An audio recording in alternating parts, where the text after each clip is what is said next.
নরসিংদীর মাধবদীতে তরুণী ধর্ষণের পর হত্যাসহ সারা দেশে হত্যা সহিংসতার বিচার দাবিতে বিক্ষোভ মিছিল ও প্রতিবাদ সমাবেশ করেছে ঢাকা বিশ্ববিদ্যালয়ের ছাত্র সংগঠন ডাকসু। শুক্রবার বাদ জুমা কেন্দ্রীয় মসজিদের সামনে থেকে শুরু হয় বিক্ষোভ মিছিলটি, শেষ হয় রাজু ভাস্কর্যের সামনে গিয়ে। নির্বাচনের আগে সব রাজনৈতিক দল নারীর নিরাপত্তা নিশ্চিত করার প্রতিশ্রুতি দিলেও বর্তমানে সরকার উদাসীন অভিযোগ করেন ডাকসু নেতারা। আজকে এই সরকার শপথ নেওয়ার পরে 12 থেকে 13 দিন হচ্ছে।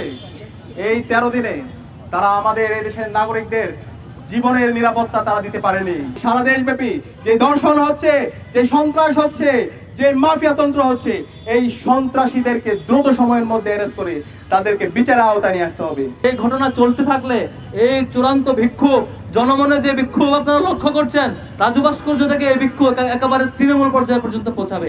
একই সময়ে জগন্নাথ বিশ্ববিদ্যালয়ে বিক্ষোভ মিছিল করে জকসু। রাষ্ট্র ধর্ষকদের বিচার করতে ব্যর্থ হয়েছে অভিযোগ করেন জকসু নেতারা।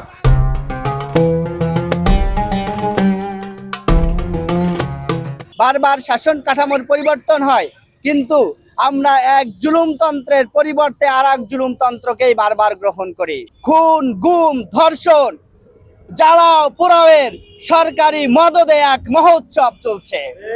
সরকারি ট্যাগ, ক্ষমতা, দলীয় রজুর বৃত্তি পরিচয় বহন করে বিভিন্ন জায়গায় মানুষের ঘরবাড়ি পুড়িয়ে দেওয়া হচ্ছে। এদিকে দেশের বিভিন্ন জায়গায় ধর্ষণ, খুন, সহিংসতার ঘটনায় গভীর উদ্বেগ ও ক্ষোভ প্রকাশ করে শুক্রবার নিজের ভেরিফাইড ফেসবুক পেজে পোস্ট দিয়েছেন জামায়াত আমির ও সংসদে বিরোধী দলীয় নেতা ডাক্তার শফিকুর রহমান। দলীয় পদবি ও ক্ষমতার অপব্যবহার করা কোনো সভ্য গণতান্ত্রিক দেশের সংস্কৃতি হতে পারে না বলে মন্তব্য করেন তিনি।